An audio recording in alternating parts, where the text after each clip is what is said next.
there. I care about my family. So there's my area, and then that's what the plan was. So it was actually part of it. Yeah, it was up there.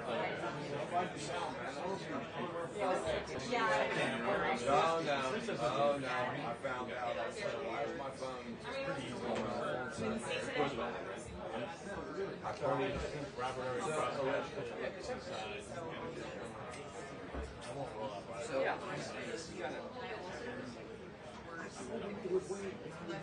Oh, I saw that.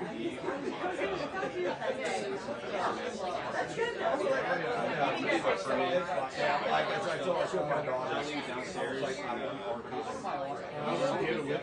I'm on that. You are submitted in history. There we go. There,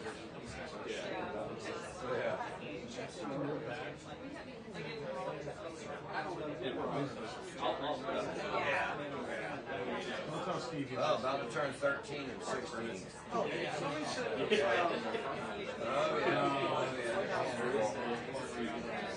Yes.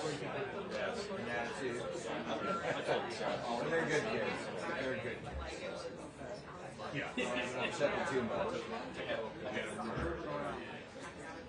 Just want to leave it there.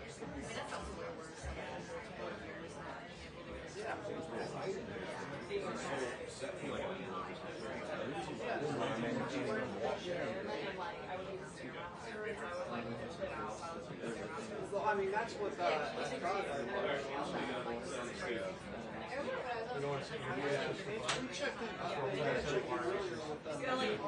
I'll probably end up ring 3 set up. I'll probably hardwire you as well. I'll give it to you.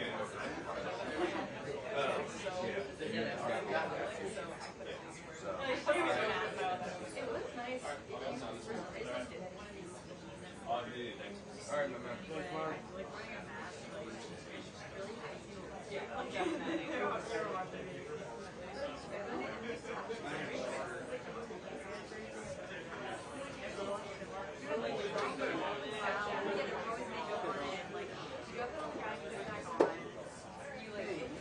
you still see much shot.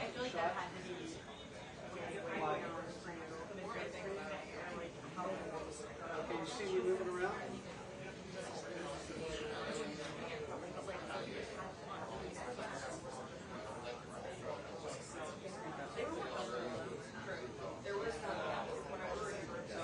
Okay. I'm panning back and forth. Yeah, that's me. Yeah. Okay.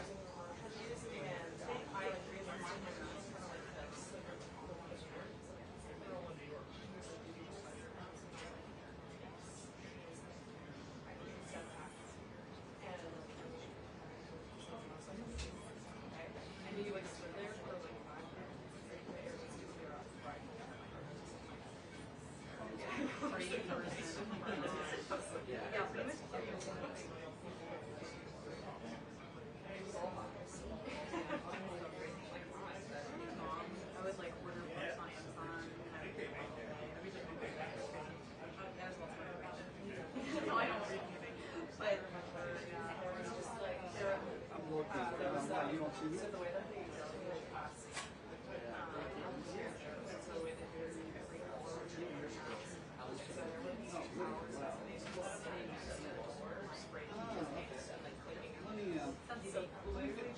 Hold on a second.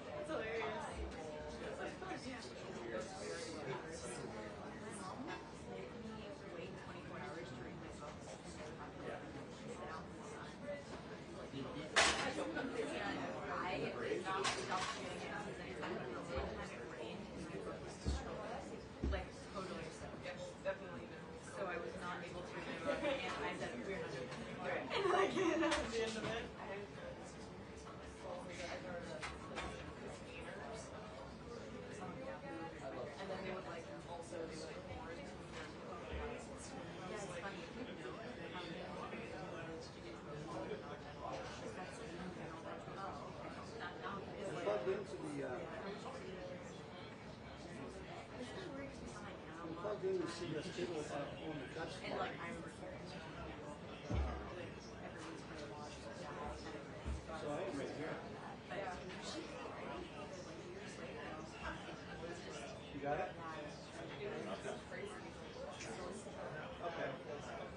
house too.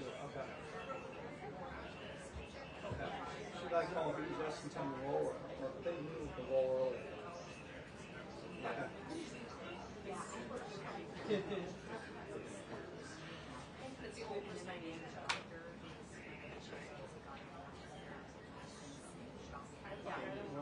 I'll tell him to desk. Okay. Thank you.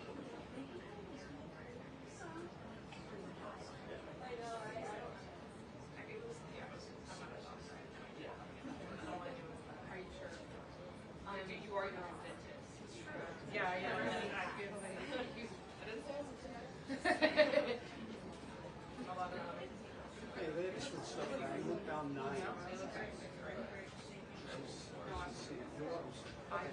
Yeah, I can 11. All right, that's good. All right. All right, thank you.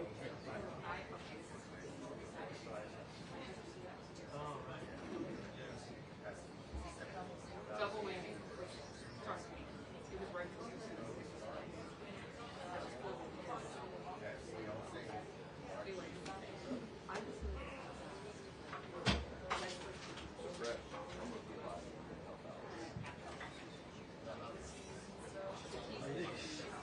Come on, man. You can't wait 5 more minutes, man? You gotta go curl your underbeard.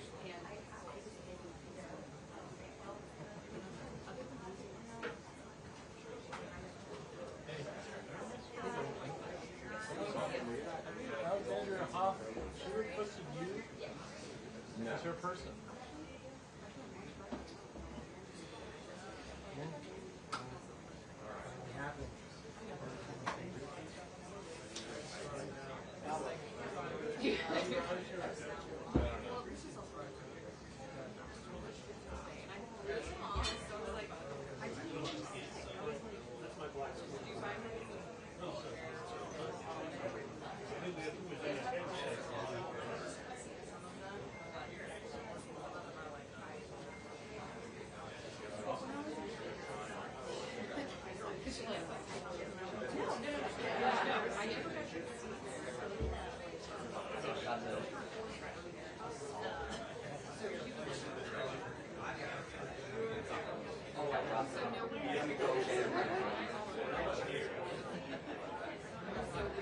That was like a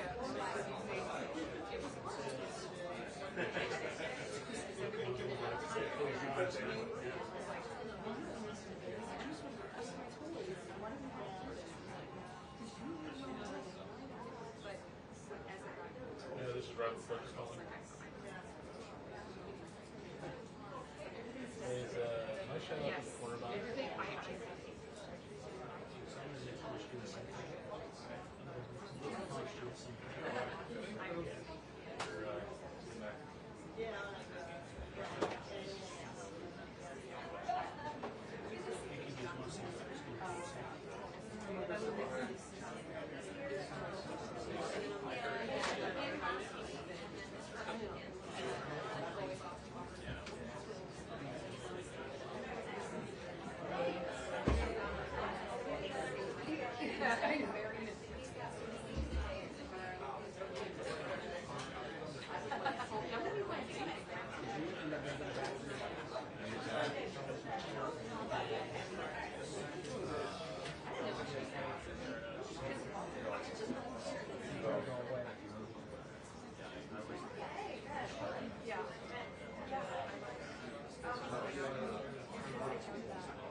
Thanks, Joe. You did great. I know you did. You did good. Again?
No.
Karoline said that you can see Karoline from each and every time she says undoubtedly that is going to be the case right now. Eventually, as moving words about her start, 23 years old, going to college, really encouraged the way she was by her.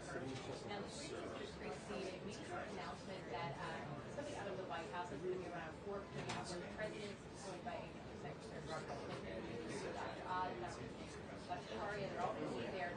We have a promise eventually to take it on about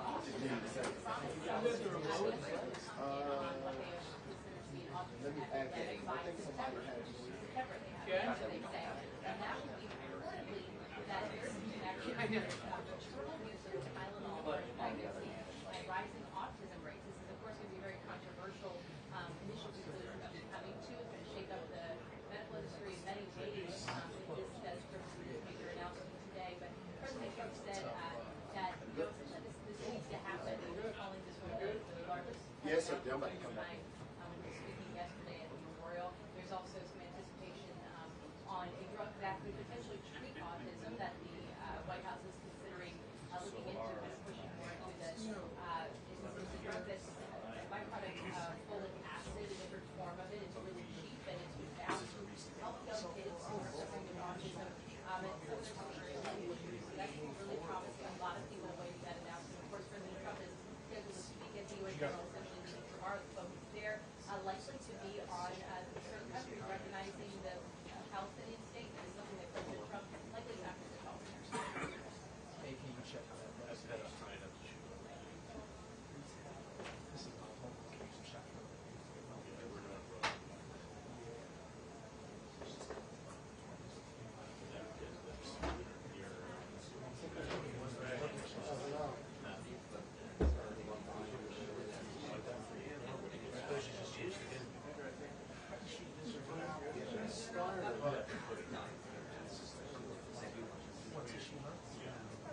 Right here is fine, but it's the mobile cam really wasn't working. That's what I mean. Yeah, let's see here.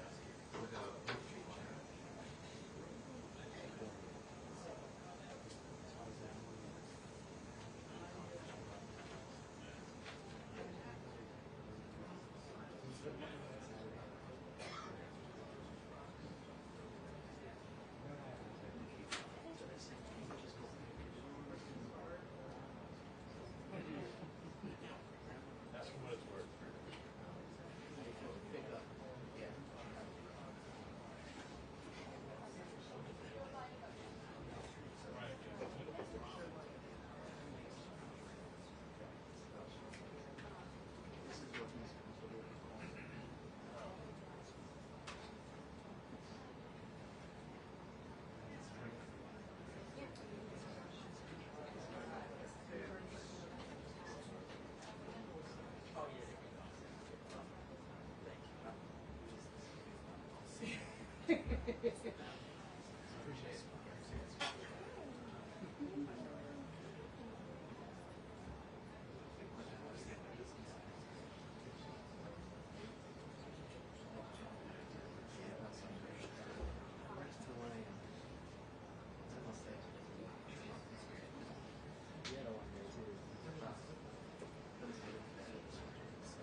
It's a good headline anyway.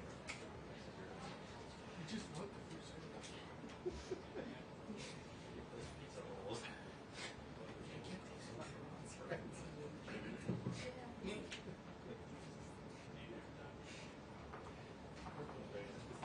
That's what cheese is.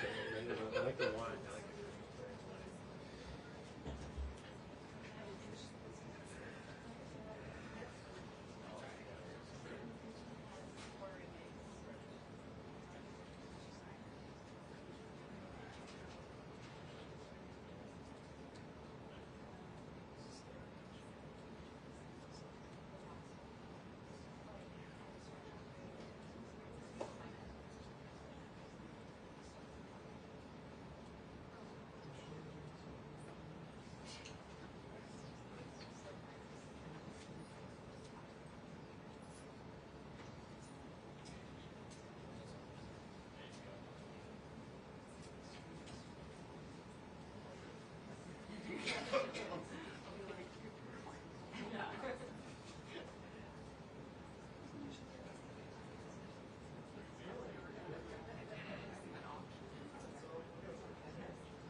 until the briefing. 2 minutes until the briefing.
Good afternoon, everyone.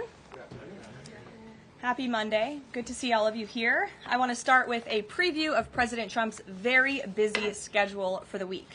Later this afternoon, the president will be making a major announcement focused on the childhood autism epidemic, alongside his top health advisors who are working to make America healthy again.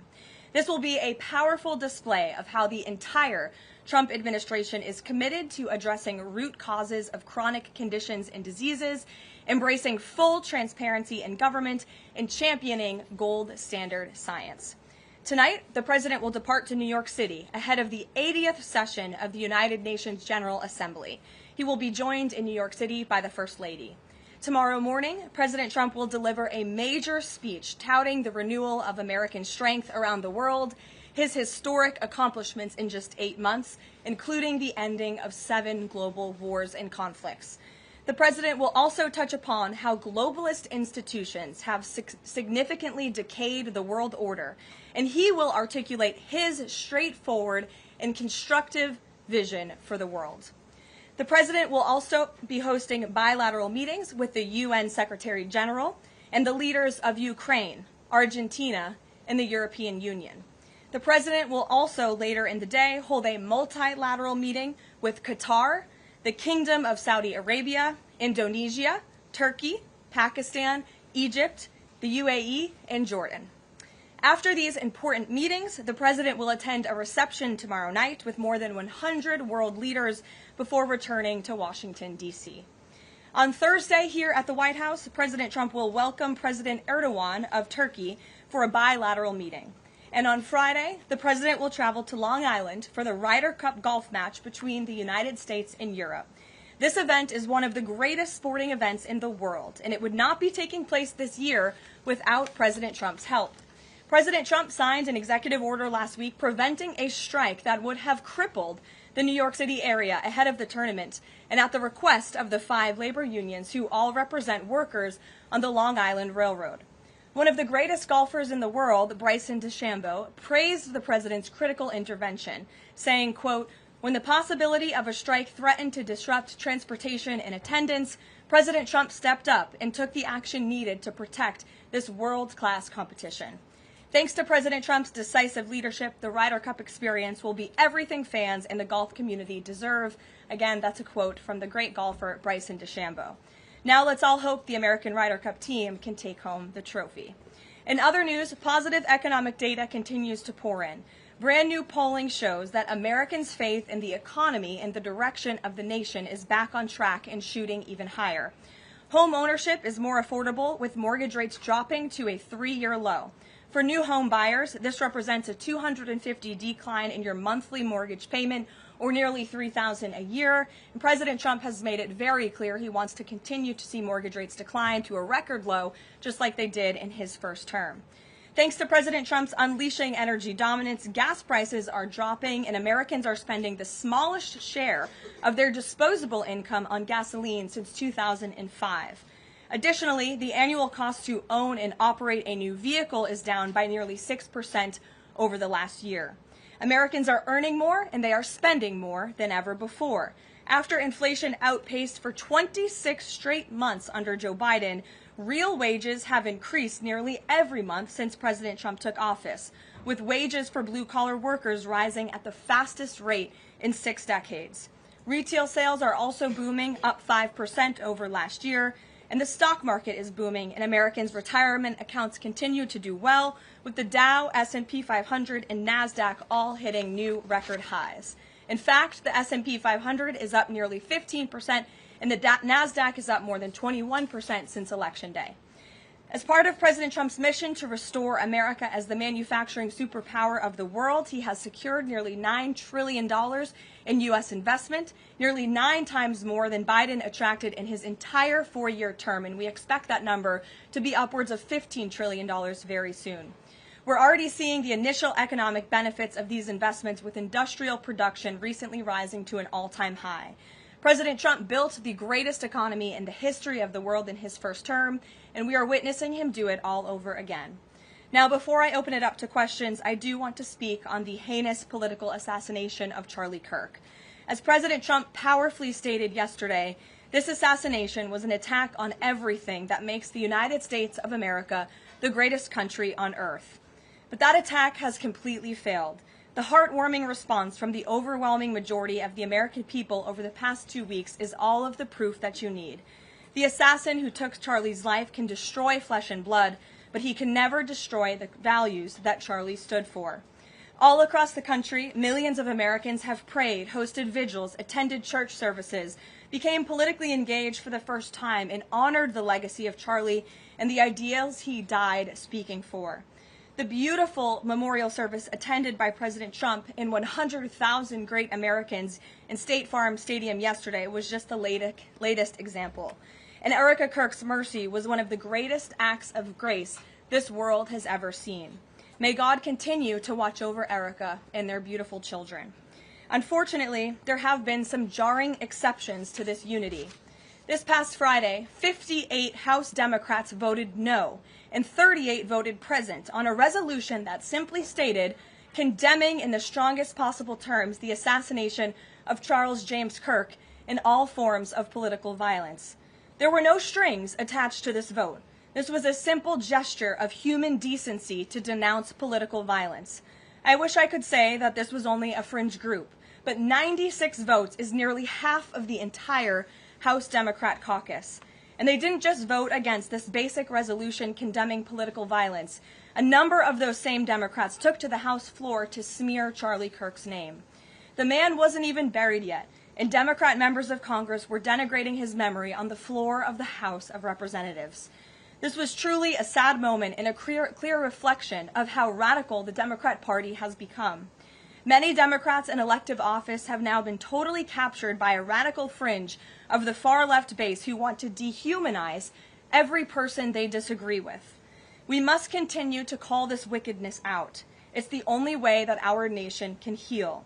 For too long, past leaders have offered platitudes while political violence has been allowed to fester and harm innocent Americans. There has been coordinated campaigns dating back years, spearheaded by radical left-wing organizations centered on dehumanizing, intimidating, doxing, and even attacking Americans whom they disagree with. These groups have radicalized impressionable individuals to foment violence. An attempted transgender assassin traveled to Justice Brett Kavanaugh's family home with plans to end his life. An attempted assassin came within an inch of ending President Trump's life in Butler, Pennsylvania, and on the campaign trail, another attempted assassin tried to kill the president at his golf club in Florida. A left-wing assassin shot United Healthcare CEO Brian Thompson right in the back in the heart of New York City. ICE agents are facing a more than 1,000% increase in assaults for simply doing their jobs. Violent radical left-wing mobs engaged in illegal behavior, targeted Jewish Americans, and shut down America's college campuses under the previous administration. Left-wing mobs burned down Tesla dealerships out of, quote, protest of Elon Musk and his policies. In May, a left-wing activist shouting "Free Palestine" murdered 2 innocent Israeli embassy staffers outside of the D.C. Jewish Museum here in Washington. These are just a few examples, prominent examples of the growing left-wing political violence in our country. Enough is enough, and as President Trump has promised, he will directly address the dark sources funding and supporting this domestic terrorism to finally restore order in our country.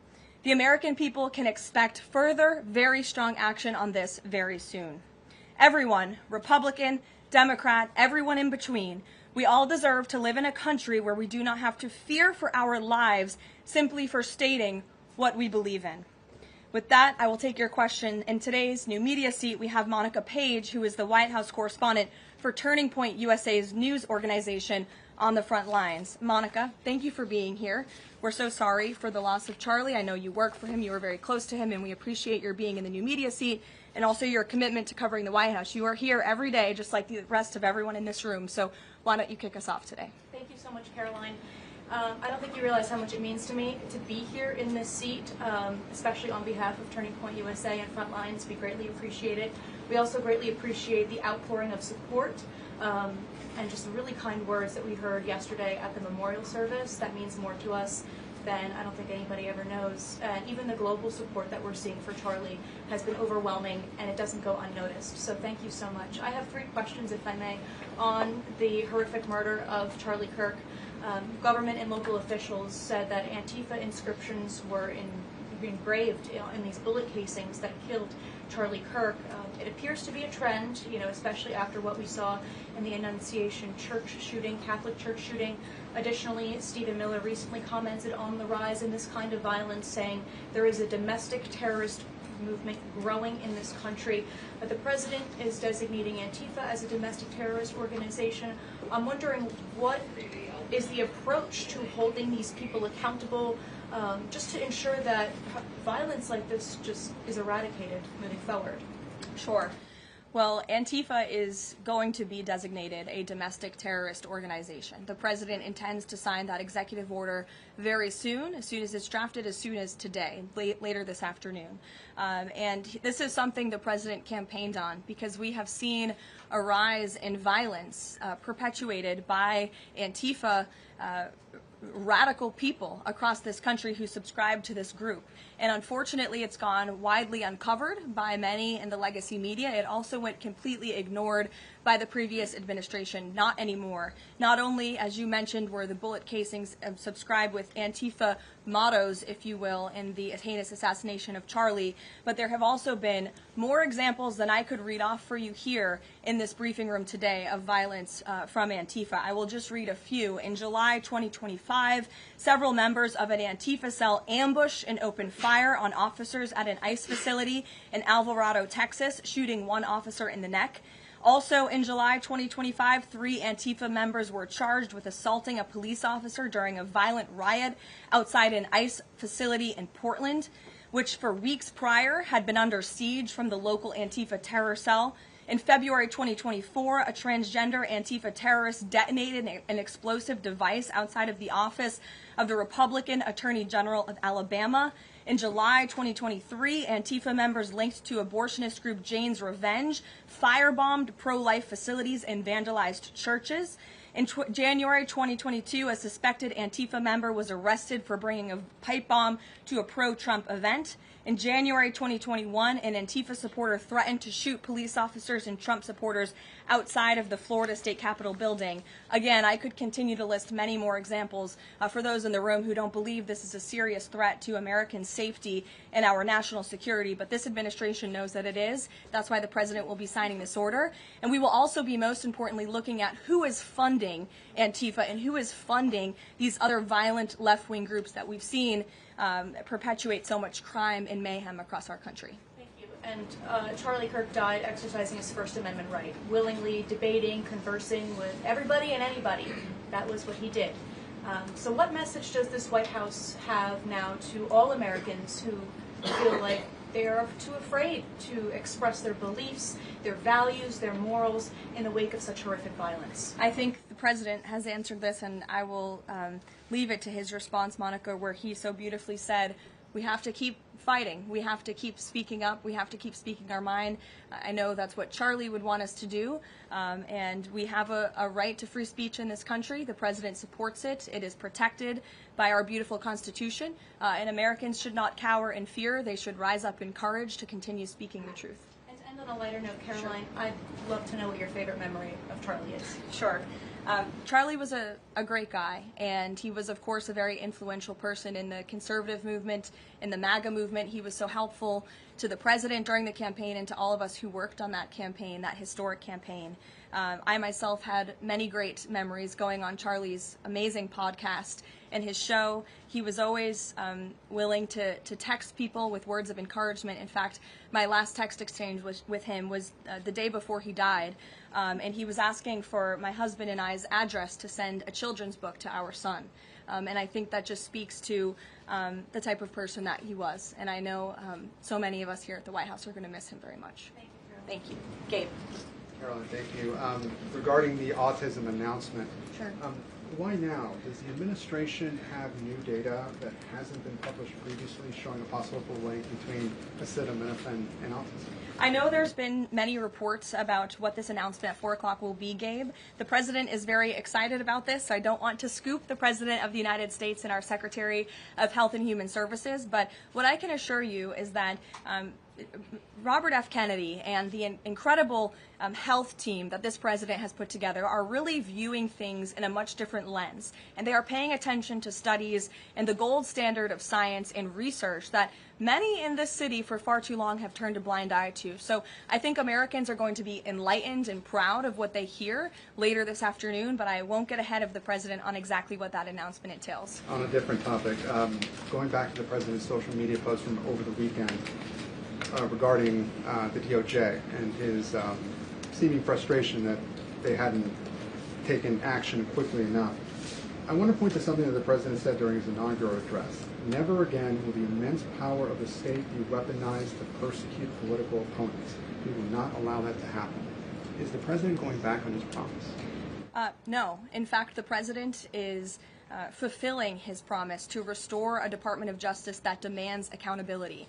And it is not weaponizing the Department of Justice to demand accountability for those who weaponize the Department of Justice. And nobody knows what that looks like more than President Trump. We are not going to tolerate gaslighting from anyone in the media or from anyone on the other side who is trying to say that it's the president who is weaponizing the DOJ. It was Joe Biden and his attorney general who weaponized the DOJ. Joe Biden used this sacred American institution to go after his political opponent in the middle of an election year.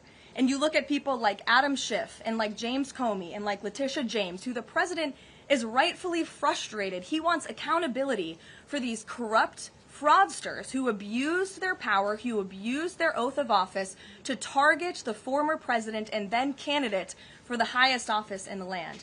And I think the president is reaffirmed in those frustrations and his hope for accountability by the millions and millions of people who reelected him to this office with a mandate to demand accountability. And the president has not been shy about this, Gabe. In fact, when he traveled to the Department of Justice earlier this year, all of you were there to cover it, he said, quote, "I demand a full and complete accountability for wrongs and abuses that have occurred.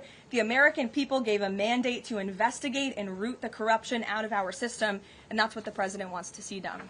Caroline. Ed. On the autism issue again, there are reams of scientific research that suggests there's no clear link between autism and acetaminophen usage. You're suggesting today they may have new information on this. A lot of it, and this entire debate, has the potential to confuse women, especially pregnant women, about what to do. What do you say to those that say what you're doing today potentially just introduces more confusion into the debate? I think women for many years, in fact for decades, Ed, have been confused by the rapid increase in autism in this country, in the childhood epidemic that is chronic epidemic, disease epidemic that is plaguing America's youth. Women are confused about that and they want answers to that. And that's exactly what this administration is focused on finding. And before you jump to conclusions based on reports that the White House has not even confirmed, I would encourage everyone in this room to go into the 4 o'clock announcement with some critical thinking skills and with some open ears to actually listen to what the president and his team of outsiders have to say about this. And there will be a number of things that will be announced and discussed. And I think, I know as a mother myself, I speak, I believe, for many mothers across the country who really want answers to what is happening to our nation's children. So again, I won't get ahead of the president, but I think everyone in this room needs to tone down the judgment before you even hear what people are going to say. Sure. Thanks, Caroline. So two on the Holman investigation. I mean, can you just speak to, did the president ask the Justice Department to close the case, and does Holman have to return the $50,000? Well, Mr. Holman never took the $50,000 that you're referring to, so you should get your facts straight, number one. Number two, this was another example of the weaponization of the Biden Department of Justice against one of President Trump's strongest and most vocal supporters in the midst of a presidential campaign. You had FBI agents going undercover to try and entrap one of the president's top allies and supporters, someone who they knew very well would be taking a government position months later. Mr. Holman did absolutely nothing wrong, and even the president's Department of Justice, even Kash Patel's FBI, looked into this just to make sure. They had a number of different prosecutors and FBI agents who looked into this. They found zero evidence of illegal activity or criminal wrongdoing. In the White House and the president stand by Tom Homan 100% because he did absolutely nothing wrong, and he is a brave public servant who has done a phenomenal job in helping the president shut down the border. Mary. Thanks, Caroline. I have two questions on far-left violence. Sure. The first one, the president said yesterday that the bullet hit Charlie, but it was aimed at every one of us. Do you and your colleagues have a heightened sense of fear following this shooting and this far-left violence we're seeing across the country? I certainly think there's a heightened sense of awareness by conservatives across the country, by all of us here at the White House. Again, as I said to Monica, many of us were personal friends with Charlie and had involvement with Turning Point before we came in and served our government in this way. So certainly it's a very shocking incident, and I think, you know, it's very unfortunate that those of us who work in this movement have to think about violence just for speaking our minds and for supporting President Trump. And as a follow-up on that, I asked the president last night on Air Force One about this pattern of transgender violence we're seeing. You know, Charlie's killer lived with his boyfriend who identifies as transgender, and then we had the Annunciation shooting, the Covenant shooting, all of these incidents. The president said that we're looking into transgender violence. Does that mean the FBI is looking into it? And can you give any more clarity on how the administration is viewing this uptick in specifically transgender violence? It's definitely something worth looking into, and I think anyone who denies that at this point is being willfully ignorant. And the administration is taking it seriously, all causes of violence, and why these people would be driven to such evil and such hatred. And there's probably many answers to that question, but the administration is really focused on all of them. For individual investigations and cases, of course, the FBI and the Department of Justice are leading those. But as for this overall violence and domestic terrorism that we're seeing, the White House and the president's policy team will be leading the charge, and that really begins with designating Antifa as a domestic terrorist organization. And I can assure you there will be additional actions to come. Sure, in the pink. Thanks, Caroline. Liz Landers with PBS NewsHour. I just wanted to follow up quickly on something that the president had said yesterday. So we heard from Erica Kirk. She said she forgives the man who shot and killed her husband. And then right after that, we heard from the president who said, I hate my opponent and I don't want the best for them. How does that square with bringing down the temperature of political violence in this country? And then, if I could, I had a follow-up on Venezuela, too. Look, the president is authentically himself.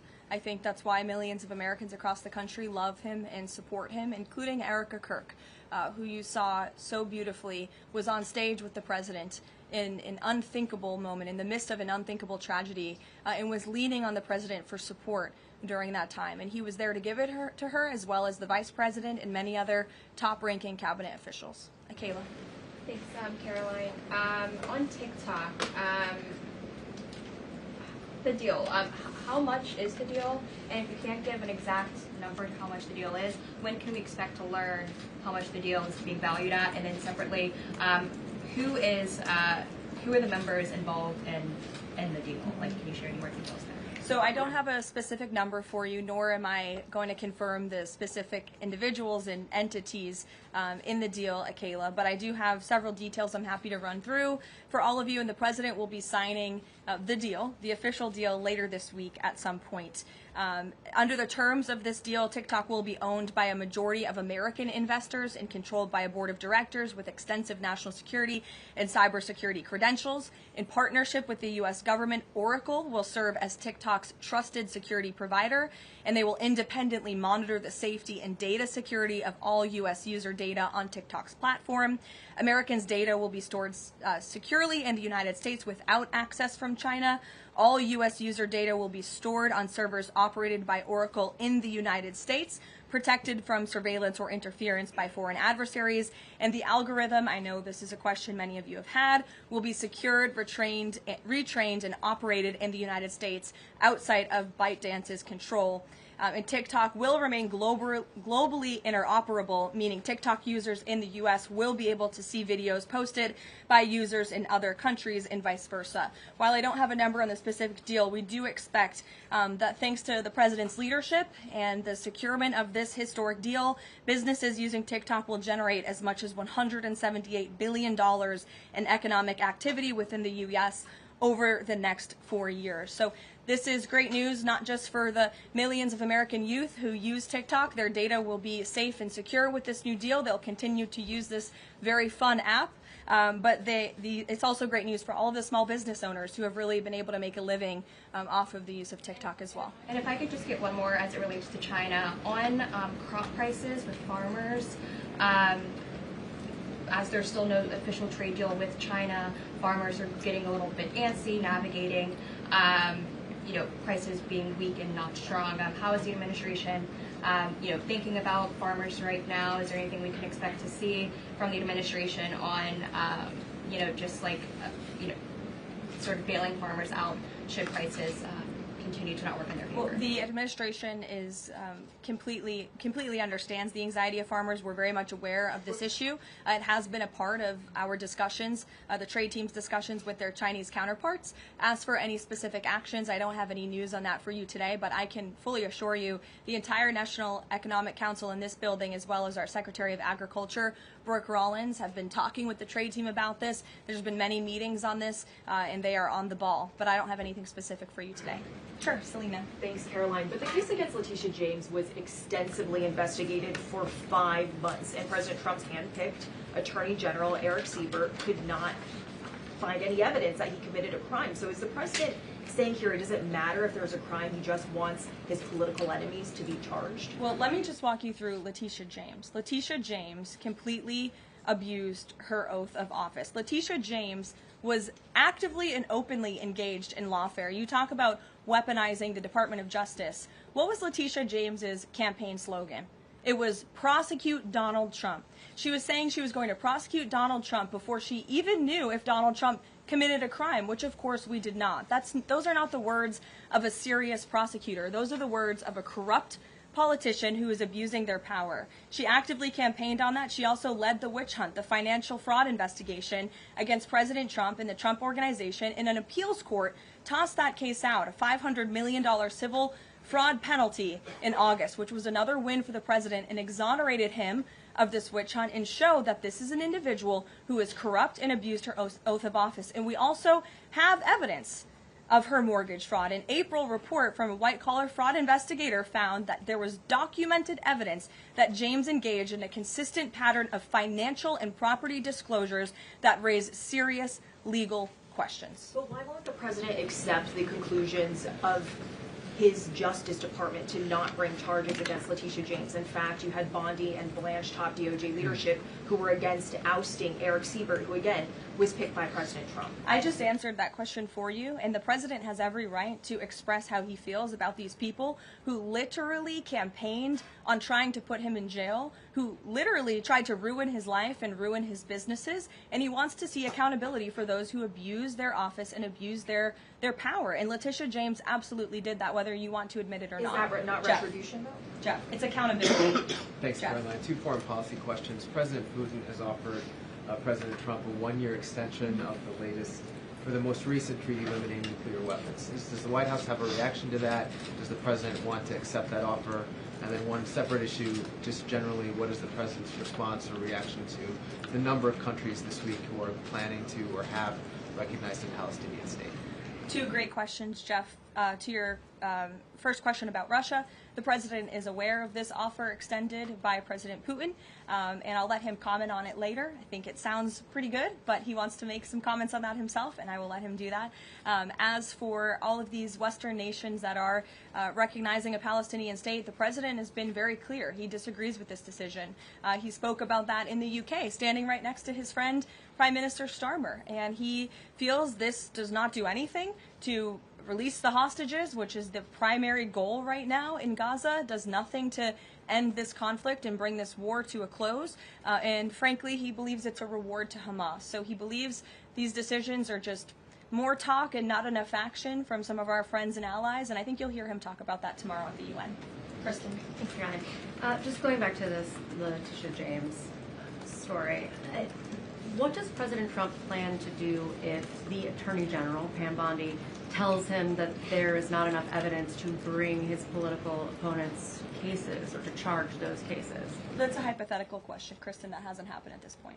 But we did see one U.S. attorney not be able to find enough evidence, and now they no longer have a job. Is that something that you would consider? Look, the president stands with Pam Bondi 100%. He made that clear this weekend. He answered questions from all of you last night on Air Force One. He said the same, and that's how he feels at this moment in time. Just one more thing on the Attorney General. Go ahead. Karoline, would the president support designating Russia as a sponsor of terrorism if it does return kidnapped Ukrainian children? And secondly, we just found out through questioning that Hunter Biden sat in on the discussions of his pardons. What's the White House response to that? Unfortunately, I think it's unsurprising, and it's also very telling that one of the only pardons Joe Biden signed on his way out the door was the pardon of his son. Everything else was signed with an auto pen, but that one was clearly his own signature. To your first question about Russia, I have no news to share with you on that. Sure, in the yellow. According to media reports, Maduro has sent a letter to President Trump, but President Trump avoided saying whether he has read it. Did he receive it? We have seen this letter. Frankly, I think there were a lot of lies that were repeated by Maduro in that letter, and the administration's position on Venezuela has not changed. We view the Maduro regime as illegitimate, and the president has clearly shown that he's willing to use any and all means necessary to stop the illegal trafficking of deadly drugs from the Venezuelan regime into the United States of America. Context of the letter? Gilbertson, go ahead. The admin, you and then go ahead. Sure. Thank you, Caroline. Whitline with Borderhawk News. The admin has openly discussed taking legal action against officials in sanctuary jurisdictions. Just this last weekend, we saw Mayor of Evanston, Daniel Bliss, rioting and protesting outside of an ICE facility near Chicago. Are there plans to start arresting sanctuary mayors or governors going forwards? Unless they commit a crime, I don't see them being arrested. But if they are violating federal law, if they are violating state law, then of course they should be arrested by state and local law enforcement. If they're violating federal law, then they can expect the consequences of that behavior. Nick. Thank you, Caroline. Would the president like to see Congress pass a national holiday honoring Charlie Kirk annually? That's an interesting question. I'm sure he wouldn't oppose such a thing. But you can pose that to him yourself next time you get the chance. Sure thing. And to follow up, too, I know the president is honoring Charlie with the Presidential Medal of Freedom. Is there anything else that we don't know of in the works to honor Charlie? Not at this time, but we do look forward to that Medal of Freedom ceremony very soon. Daniel. Thanks, Caroline. This past Friday, Adam Schiff, Tim Kaine, they introduced a resolution on Capitol Hill aimed at stopping the successful kinetic strikes against narco-terrorists in the Caribbean Sea. What does a move like this, what type of message does it send to families, specifically families who have suffered at the hands of deadly narco drugs like these? I definitely think it sends the wrong message. We wish that Democrats would get on board with a very simple idea of ending drug trafficking and securing our homeland. And I saw a report this morning that the Dominican Republic actually helped us seize a boat that was on its way from Venezuela to the United States of America with lots of deadly drugs on board. And so if you actually hear from Caribbean nations in the region, they are thankful and grateful for the administration's efforts, and they're working alongside us to end this plague of drug trafficking through their seas. Sure, Karen. Over the weekend, Democratic leaders Chuck Schumer and Hakeem Jeffries sent a letter to the White House asking for a meeting with the president to talk about government funding. Has the White House responded to that letter, and will the president sit down with them to talk about this, given that deadline is now 8 days away? Discussions are ongoing with both Republican and Democratic members of Capitol Hill. I don't have any meetings or any scheduling updates for you today, but what I will share is that what this White House wants and what Republicans want. We want a clean funding extension to keep the government open. That's all we're advocating for, a simple, clean budget extension, a straightforward, responsible solution to keep the government open to November 21st and allow the full year appropriations process to move forward. And I will add, this is the same budget that the Democrats approved 6 months ago, just adjusted for inflation. And unfortunately, all of a sudden now, they want to shut down the government. And if the government is shut down, it's only going to, it will be the fault of the Democrats, and it will only hurt the most vulnerable in our country, our seniors, our veterans, our military families, and increasing security for members of Congress, which is something this White House and the administration supports. And if you look back at the statements made by Chuck Schumer and Hakeem Jeffries in the past, they too have advocated against a shutdown and for keeping the government open. Democrat Chuck Schumer himself said a shutdown would mean chaos and pain and needless heartache for the American people. He said once, avoiding a shutdown is very good news for the country, for our veterans, for parents and children, for farmers, and for small businesses. Hakeem Jeffries also said it's about the harm. Families will be hurt if there is a government shutdown. Farmers will be hurt. Holiday travel will be impacted. Democrats clearly know what the right thing to do is here. It's to join with Republicans to pass this clean funding extension. That's what the White House and the president wants. And with that, we will see you all at 4 o'clock for this big announcement later on. Thanks, guys.